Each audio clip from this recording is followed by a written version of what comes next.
Hello friends, ಎಲ್ರಿಗೂ ನಮಸ್ಕಾರ. Day 15 ಇವತ್ತು. ಮಾರ್ನಿಂಗ್ ಎದ್ದು ಮಾರ್ನಿಂಗ್ ರುಟೀನ್ ಎಲ್ಲ ಆಯ್ತು, ವರ್ಕೌಟ್ ಆಯ್ತು, ಮಾರ್ನಿಂಗ್ ಡ್ರಿಂಕ್ ಜೀರಾ ವಾಟರ್ ಎಲ್ಲ ಕುಡ್ತಾ ಆಯ್ತು.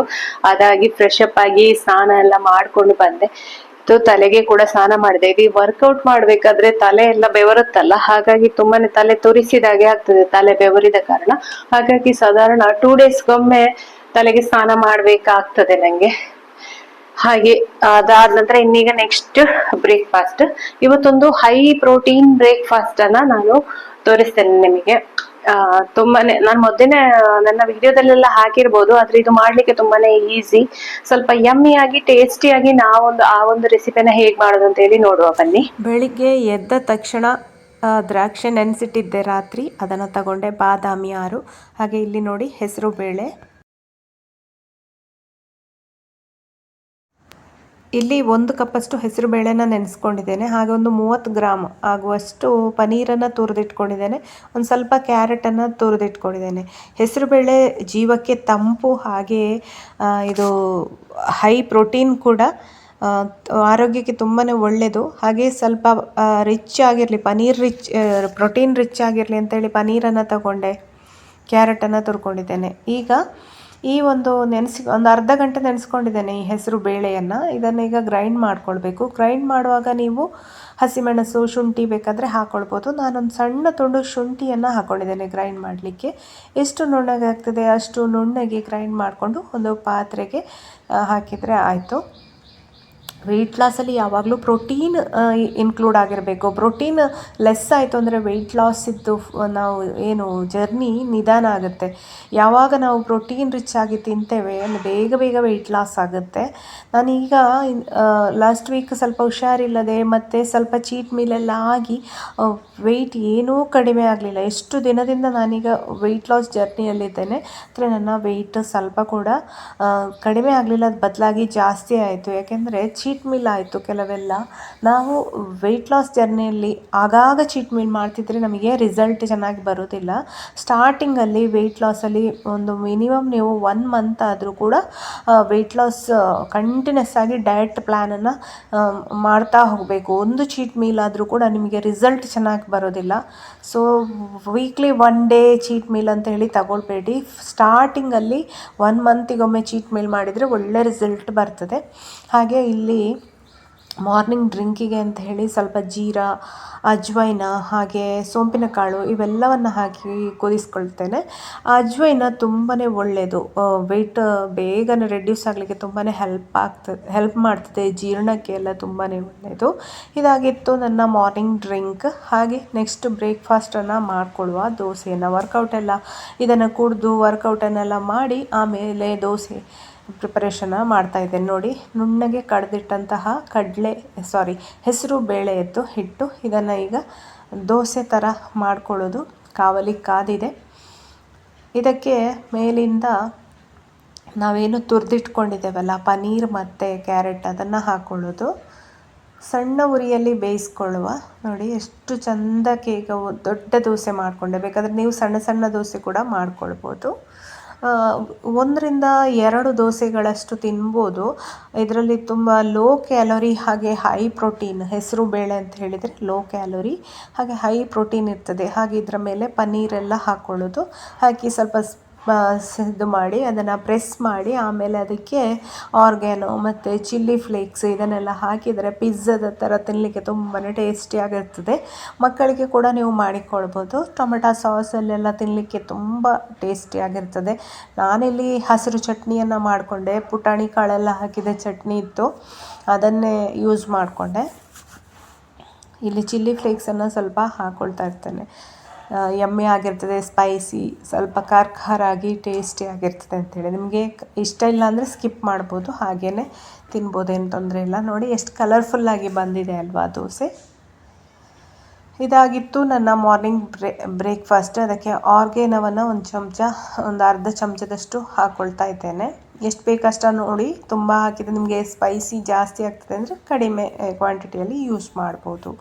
ವೆಯ್ಟ್ ಲಾಸಲ್ಲಿ ಮೇಯ್ನಾಗಿ ನಾವು ಇಂಪಾರ್ಟೆಂಟ್ ಆಗಿರುವ ರೂಲ್ಸ್ ಅಂತ ಹೇಳಿದರೆ ಸರಿಯಾಗಿ ನೀರು ಕುಡಿಬೇಕು, ಸರಿಯಾಗಿ ನಿದ್ದೆ ಮಾಡಬೇಕು. ಇದೆರಡನ್ನು ಕರೆಕ್ಟ್ ಮಾಡಬೇಕು. ಅದು ಕೂಡ ನಮ್ಮ ರಿಸಲ್ಟಲ್ಲಿ ಎಫೆಕ್ಟ್ ಆಗುತ್ತೆ, ನೀರು ಸರಿಯಾಗಿ ಕುಡಿಲಿಲ್ಲ ಅಂತ ಕೂಡ. ಮತ್ತು ಇಲ್ಲಿ ತುಪ್ಪ ಸ್ವಲ್ಪ ಹಾಕ್ಕೊಳ್ತಾ ಇದ್ದೇನೆ. ತುಪ್ಪ ಸ್ವಲ್ಪ 1-2 ಚಮಚದಷ್ಟು ದಿನಕ್ಕೆ ತಗೊಳ್ಬೋದು. ಅದು ಹೆಲ್ದಿ ಫ್ಯಾಟ್, ವೆಯ್ಟ್ ಲಾಸ್ ಮ್ಯಾನೇಜ್ಮೆಂಟಿಗೆ ಎಲ್ಲವೂ ಕೂಡ ಹೆಲ್ಪ್ ಮಾಡ್ತದೆ ತುಪ್ಪ. ಹಾಗೆ ಒಂದು ಸ್ವಲ್ಪ ತುಪ್ಪವನ್ನು ಕೂಡ ಹಾಕ್ಕೊಳ್ತಾ ಇದ್ದೇನೆ. ಹಾಗೆ ನೀವು ಸ್ಟ್ರೆಸ್ ತಗೊಳ್ಬಾರದು. ತುಂಬ ಅಯ್ಯೋ ನಾನು ಸಪುರ ಆಗ್ತಾ ಇಲ್ಲ ಅಂಥೇಳಿ ಸ್ಟ್ರೆಸ್ ತಗೊಳ್ಬೇಡಿ. ಕೂಲಾಗಿರಿ. ಸಪುರ ಆಗುತ್ತಾ ಇಲ್ವಾ ಗೊತ್ತಿಲ್ಲ, ನಾನಂತೂ ಡಯಟ್ ಮಾಡ್ತಾ ಇದ್ದೇನೆ, ಇದರಿಂದ ನನ್ನ ಆರೋಗ್ಯ ಇಂಪ್ರೂವ್ ಆಗ್ತದೆ, ನಾನು ಹೆಲ್ದಿಯಾಗಿ ಇರ್ತೇನೆ ಅನ್ನುವ ಒಂದು ಕಾನ್ಸೆಪ್ಟನ್ನು ನೀವು ಬೆಳೆಸ್ಕೊಳ್ಳಿ. ಪ್ರತಿ ದಿವಸ ವೆಯ್ಟ್ ನೋಡ್ಕೊಳ್ಳಿ, ಮೋಟಿವೇಶನ್ ಪಡ್ಕೊಳ್ಳಿ. ಹಾಗೆ ಅಂತೇಳಿ ಪ್ರತಿದಿನ ವೆಯ್ಟ್ ನೋಡಿಕೊಂಡು ಟೆನ್ಷನ್ ಮಾಡ್ಕೊಳ್ಬೇಡಿ. ಅಯ್ಯೋ ವೆಯ್ಟ್ ಕಡಿಮೆ ಆಗಲಿಲ್ಲ ಅಂತ ಟೆನ್ಷನ್ ಮಾಡ್ಕೊಳ್ಬೇಡಿ. ಯಾಕೆ ಕಡಿಮೆ ಆಗಲಿಲ್ಲ, ನನ್ನ ಶರೀರದಲ್ಲಿ ಆಹಾರದಲ್ಲಿ ಏನು ಹೆಚ್ಚು ಕಡಿಮೆ ಆಯಿತು, ನಾನು ಯಾವ ಆಹಾರ ಜಾಸ್ತಿ ತಿಂದೆ, ಕ್ಯಾಲೋರಿ ಜಾಸ್ತಿ ಆಗ್ತಾ ಇದೆಯಾ, ಅಥವಾ ನನಗೆ PCOD ಏನಾದರೂ ಇದೆಯಾ, ಥೈರಾಯ್ಡ್ ಇದೆಯಾ, ಯಾಕೆ ನಾನು ಕಡಿಮೆ ಆಗ್ತಿಲ್ಲ, ಅದರ ಬಗ್ಗೆ ಸ್ವಲ್ಪ ಯೋಚನೆ ಮಾಡಿ. ನಿಮ್ಮ ಕ್ಯಾಲೋರಿ ಇರ್ಬೋದು, ಡಯಟ್ ಆಗಿರ್ಬೋದು, ಅದನ್ನು ಸ್ವಲ್ಪ ಬದಲಾಯಿಸ್ಕೊಳ್ಳಿ. ಖಂಡಿತ ಒಳ್ಳೆಯ ರಿಸಲ್ಟ್ ನಿಮಗೆ ಬಂದೇ ಬರ್ತದೆ. ಟ್ರೈ ಮಾಡಿ. ನೀವು ಡಯಟ್ ಮಾಡೋದಾದರೆ ಖಂಡಿತ ನನಗೆ ಸಹ ಒಂದು ಕಮೆಂಟ್ ಮಾಡಿ. ನಿಮಗೆ ನನ್ನ ವಿಡಿಯೋದಿಂದ ಮೋಟಿವೇಶನ್ ಸಿಗ್ತದಾ ಅಂತ ಹೇಳಿ ಖಂಡಿತ ಕಮೆಂಟ್ ಮಾಡೋದನ್ನು ಮರಿಬೇಡಿ.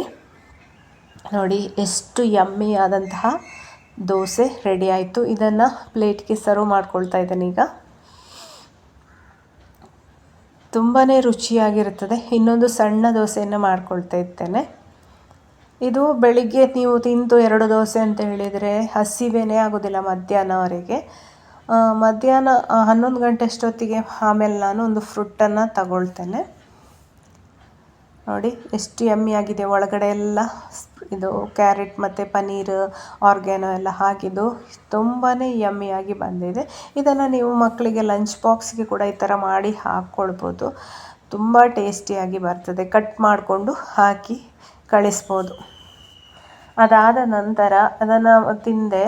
ಬ್ರೇಕ್ಫಾಸ್ಟ್ ಮೂಸಂಬಿಯನ್ನು ಕಟ್ ಮಾಡಿಕೊಂಡೆ 11 ಗಂಟೆ ಅಷ್ಟೊತ್ತಿಗೆ.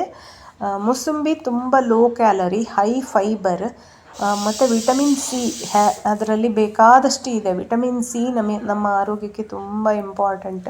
ಒಂದು ಮೂಸಂಬಿಯನ್ನು ಹಾಗೆ ಜ್ಯೂಸ್ ಮಾಡಿಕೊಂಡೆಲ್ಲ ಕುಡಿಬೇಡಿ, ಹಾಗೆ ತಿನ್ನಿ. ಯಾಕೆಂದರೆ ಅದರಲ್ಲಿರುವ ಫೈಬರ್ ನಮ್ಮ ಶರೀರಕ್ಕೆ ಹೋಗುತ್ತೆ. ಇದನ್ನು ಒಂದು ಮೂಸಂಬಿ ತಿಂದರೆ ನಿಮಗೆ ಹೊಟ್ಟೆ ಫುಲ್ಲಾದ ಹಾಗೆ ಆಗ್ತದೆ, ಯಾಕೆಂದರೆ ಅದರಲ್ಲಿರುವ ಫೈಬರ್. ನೀವು ಅದೇ ಜ್ಯೂಸ್ ಮಾಡ್ಕೊಂಡು ಕುಡಿದ್ರೆ ಏನು ಪ್ರಯೋಜನ ಇಲ್ಲ, ಎಲ್ಲ ಫೈಬರ್ ಹೋಗಿರ್ತದೆ, ಬರೀ ಇಷ್ಟು ರಸ ನಿಮಗೆ ಸಿಕ್ಕಿರ್ತದೆ.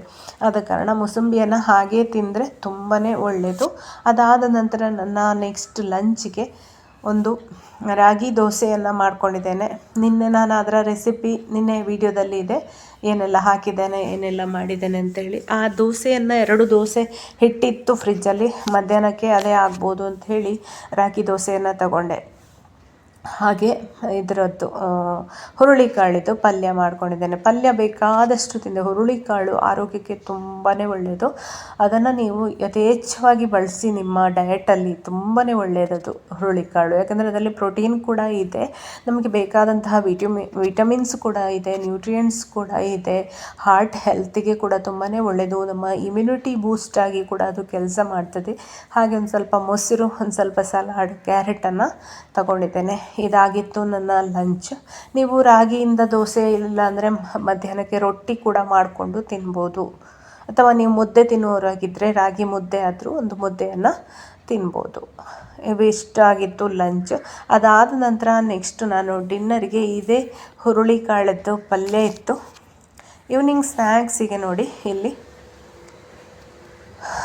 ಈ ಕಾಫಿ 1 ಕಪ್ಪಷ್ಟು ಕಾಫಿ ತಗೊಂಡಿದ್ದೇನೆ. ಅದಕ್ಕೆ ಇದು ಹಾಲು ಸೇರಿಸ್ಕೊಂಡಿಲ್ಲ, ಬ್ಲ್ಯಾಕ್ ಕಾಫಿನ ಕುಡಿತಾ ಇದ್ದೇನೆ. ಹಾಗೆ ಮಕ್ಕನ್ನ, ಲೋಟಸ್ ಸೀಡ್ಸ್, ತಾವರೆ ಬೀಜ, ಅದನ್ನು ಮತ್ತು ಸ್ವಲ್ಪ ಪೀನಟ್ಟನ್ನು ಹುರಿದು ನೆಲಕಡಲೆಯನ್ನು ಹಾಕ್ಕೊಂಡಿದ್ದೇನೆ. ಇದಾಗಿತ್ತು ಈವ್ನಿಂಗ್ ಸ್ನ್ಯಾಕ್ಸ್. ಈ ರೀತಿ ಸ್ನ್ಯಾಕ್ಸ್ ಆಪ್ಷನ್ನ ತಗೊಳ್ಳಿ. ಇದು ತುಂಬ ಲೋ ಕ್ಯಾಲೋರಿ, ಲೋಟಸ್ ಸೀಡ್ಸ್ ನಿಮಗೆ ಮತ್ತು ಅದರಲ್ಲಿ ನ್ಯೂಟ್ರಿಯೆಂಟ್ಸ್ ಎಲ್ಲ ತುಂಬಾ ಇದೆ. ಹಾಗೆ ಇಲ್ಲಿ ನೈಟ್ ಡಿನ್ನರ್ಗೆ ನಾನು ಒಂದು ಈರುಳ್ಳಿ, 1 ಟೊಮೆಟೊವನ್ನು ಹಾಕ್ಕೊಂಡು ಮಧ್ಯಾಹ್ನ ಮಾಡಿದ ಪಲ್ಯ ಇತ್ತಲ್ಲ, ಹುರುಳಿಕಾಳು ಪಲ್ಯ, ಅದನ್ನೇ ಸೇರಿಸ್ಕೊಂಡು ಸಲಾಡ್ ಥರ ತಿಂದೆ. ಅದು ಹೈ ಪ್ರೋಟೀನ್ ನಿಮಗೆ ಹುರುಳಿಕಾಳು. ಅದರ ಮೇಲೆ ಮತ್ತೆಲ್ಲಾದರೂ ಹಸಿವಾಯಿತು ಅಂತ ಆದರೆ 1 ರೊಟ್ಟಿ, ಅಂದರೆ ರಾಗಿ ರೊಟ್ಟಿನ ಅಥವಾ ಜೋಳದ ರೊಟ್ಟಿ ಆ ಥರ ನೀವೆಲ್ಲ ಮಾಡೋರಾಗಿದ್ದರೆ ಬೇಕಾದರೆ ಇದ್ರ ಜೊತೆಗೆ 1 ರೊಟ್ಟಿಯನ್ನು ತಗೊಳ್ಳಿ, ತೊಂದರೆ ಇಲ್ಲ. ಬಟ್ ನನಗೆ ಇದುವೇ ಹೊಟ್ಟೆ ಫುಲ್ಲಾಗಿತ್ತು. ಇದನ್ನು ಚೆನ್ನಾಗಿ ಮಿಕ್ಸ್ ಮಾಡೋದು. ಬೇಕಾದರೆ ಲಿಂಬೆಹಣ್ಣು ಏನಾದರೂ ಹಾಕ್ಕೊಳ್ಳೋದಾದರೆ ಹಾಕ್ಕೊಳ್ಬೋದು. ಆದರೆ ಇದು ನಾನು ಪಲ್ಯ ಮಾಡಿದ ಕಾರಣ ಏನೂ ಹಾಕ್ಕೊಳ್ಳಿಲ್ಲ. ಇಲ್ಲಾಂದರೆ ನೀವು ಬರೀ ಹುರುಳಿಕಾಳನ್ನು ಬೇಯಿಸ್ಕೊಂಡು ಈ ಥರ ಸಲಾಡ್ ಮಾಡಿಕೊಂಡು ತಿನ್ಬೋದು ಡಿನ್ನರಿಗೆ. ತುಂಬಾ ರುಚಿಯಾಗಿರುತ್ತದೆ. ಇದಾಗಿತ್ತು ನನ್ನ ಡಯಟ್ ಈ ದಿವಸದ್ದು. ಹೇಗಾಯಿತು ಅನ್ನೋದನ್ನು ಕಮೆಂಟ್ ಮಾಡಿ. ವಿಡಿಯೋ ಇಷ್ಟ ಆದರೆ ಲೈಕ್ ಮಾಡಿ, ಶೇರ್ ಮಾಡಿ, ಹಾಗೆ ಚಾನಲನ್ನು ಸಬ್ಸ್ಕ್ರೈಬ್ ಆಗೋದನ್ನು ಮರಿಬೇಡಿ. ಹೀಗೇ ಬೇರೆ ಬೇರೆ ಡೈಲಿ ಡಯಟ್ ಪ್ಲ್ಯಾನ್ ಜೊತೆ, ಡಯಟ್ ರೆಸಿಪೀಸ್ ಜೊತೆ ನಾನು ಮತ್ತೆ ಬರ್ತೇನೆ. ಅಲ್ಲಿವರೆಗೆ ನಮಸ್ಕಾರ, ಬಾಯ್ ಬಾಯ್, ಟೇಕ್ ಕೇರ್, ಥ್ಯಾಂಕ್ ಯು.